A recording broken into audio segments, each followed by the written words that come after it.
En el mundo de Pokémon hay muchas características importantes representativas que provienen de los juegos principales de la franquicia, ya sean mecánicas de captura, exploración, crianza, entrenamiento y el combate Pokémon, siendo estos tres últimos los cuales en conjunto han cambiado y expandido el juego a un nivel mucho mayor,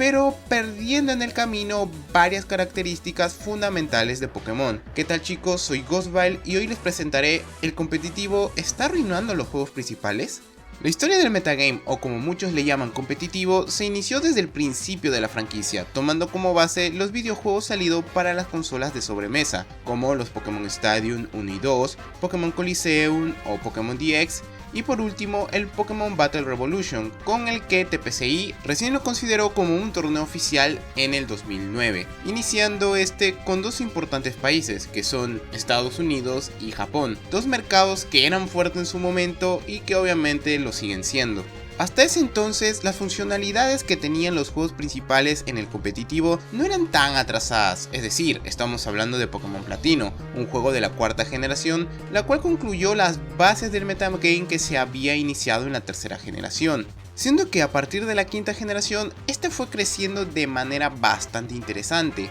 Más países se unieron a la escena competitiva, específicamente países europeos, haciendo que no solo el juego competitivo fuera más popular, sino que también los mismos juegos trajeran nuevas funcionalidades para que el jugador tenga mayor facilidad al momento de criar y entrenar. Pero siendo estos mismos no tan diferentes a los que ya tenía la cuarta y por ende sin dejar que los juegos se vean afectados. Eso sí, la dificultad de llevar tus Pokémon a level 100 fue quizás una decisión que muchos jugadores competitivos tomarían de mala manera y con mucha razón. El competitivo se mantuvo así hasta el 2013, en donde a finales de año llegaría el principal problema que hasta el día de hoy sigue estando.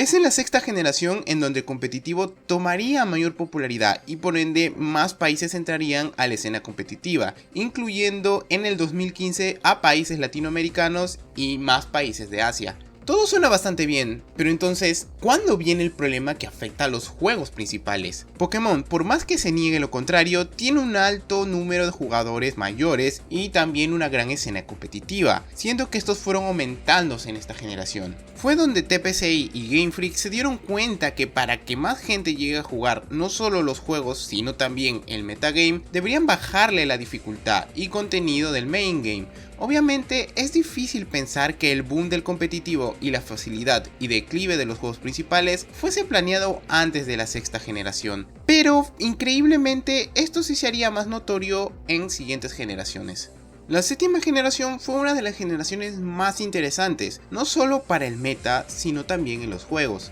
Los juegos se volvieron mucho más accesibles, no solo en las funcionalidades para el competitivo, sino que los propios juegos fueron hechos tan accesibles que incluso llegó al absurdo. Las guías extremas y la poca duración de esta quisieron dar a entender que la manera en que se manejan los juegos es principalmente para que jugadores de antaño y la escena competitiva no tuvieran que demorarse tanto ya no solo en entrenar o criar, sino también al momento de pasarte el main game. Siendo en la octava en donde esto llegó a niveles insultantes, donde el juego carecía de contenido y reto, en donde ahora puedes modificar prácticamente todo de manera muy fácil y enfocándote solo en el concepto de las batallas junto al meta. En sí el competitivo no es un mal concepto, incluso yo he llegado a disfrutar del mismo y es un excelente añadido que muchas otras franquicias quisieran tener, pero el mal manejo que le dio Game Freak y el poco reclamo que dio el fandom al ver el declive de los juegos principales han hecho que este mismo llegase a un punto bastante grave, hasta incluso haciendo ver estos últimos juegos mero relleno, para simplemente centrarse en el competitivo, que en muchos casos es lo que no solo jugadores competitivos recomiendan como una verdadera experiencia en dificultad y contenido, sino que también muchos youtubers de la franquicia. Tener este tipo de idea cuando los juegos actuales son extremadamente mediocres no es para nada bueno. Solo muestra los cegados que están por el ambiente competitivo, sin importar lo que le suceda a los juegos principales, sin criticar el contenido que este ofrece, ya que sería añadirle más tiempo a aquellos jugadores que simplemente quieren un simulador de batallas a $60.